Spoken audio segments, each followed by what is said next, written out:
ವೀಕ್ಷಕರೇ, ನಮ್ಮ ಚಳ್ಳಕೆರೆ ಟಿವಿಗೆ ಸ್ವಾಗತ. ಇಂದಿನ ಪ್ರಮುಖ ಸುದ್ದಿ. ಶ್ರೀ ಕ್ಷೇತ್ರ ಧರ್ಮಸ್ಥಳ ಗ್ರಾಮೀಣಾಭಿವೃದ್ಧಿ ಸಂಸ್ಥೆ ಉತ್ತಮ ಸಮಾಜವನ್ನ ನಿರ್ಮಿಸುವುದೇ ನಮ್ಮ ಸಂಸ್ಥೆಯ ಮುಖ್ಯ ಉದ್ದೇಶವಾಗಿದೆ ಎಂದು ಜಿಲ್ಲಾ ನಿರ್ದೇಶಕ ಪ್ರವೀಣ್ ಕುಮಾರ್ ತಿಳಿಸಿದ್ದಾರೆ.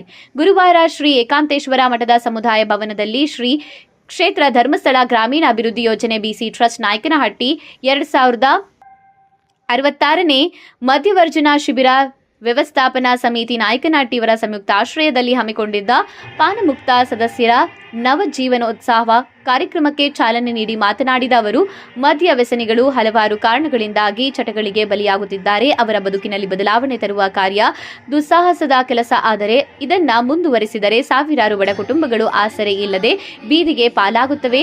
ಮನೆಯ ಯಜಮಾನ ಕುಡಿತದ ಚಟದಿಂದ ದೂರವಿದ್ದರೆ ಸಂಸಾರ ಸುಖವಾಗಿರುತ್ತದೆ. ಇಂತಹ ಪುಣ್ಯ ಕೆಲಸ ಮಾಡಲು ನಮ್ಮೆಲ್ಲರಿಗೂ ಶ್ರೀ ಕ್ಷೇತ್ರ ಧರ್ಮಸ್ಥಳ ವೀರೇಂದ್ರ ಹೆಗ್ಗಡೆಯವರ ಪ್ರೇರಣೆಯಾಗಿದ್ದಾರೆ ಎಂದಿದ್ದಾರೆ. ಜಿಲ್ಲಾ ಜನಜಾಗೃತಿ ಯೋಜನಾ ಪ್ರಾದೇಶಿಕಾಧಿಕಾರಿ ನಾಗರಾಜ್ ಮಾತನಾಡಿದರು. ಮಧ್ಯವರ್ಜನ ಶಿಬಿರ ಜೂನ್ 4 ಮತ್ತು ಜೂನ್ 11ರವರೆಗೆ ತುಂಬಾ ಯಶಸ್ವಿಯಾಗಿ ನಡೆದು ಇಂದು ಮುಕ್ತಾಯಗೊಂಡಿದೆ. ಶಿಬಿರಾರ್ಥಿಗಳ ಕುಡಿತದ ಚಟದಿಂದ ಹೆತ್ತವರಿಗೆ ಕಣ್ಣಲ್ಲಿ ನೀರು ಧರಿಸಬೇಡಿ, ಸಂಸಾರವನ್ನ ಜವಾಬ್ದಾರಿಯಿಂದ ನಿರ್ವಹಣೆ ಮಾಡಬೇಕು ಎಂದು ಶಿಬಿರಾರ್ಥಿಗಳಿಗೆ ಕಿವಿಮಾತು ಹೇಳಿದ್ದಾರೆ.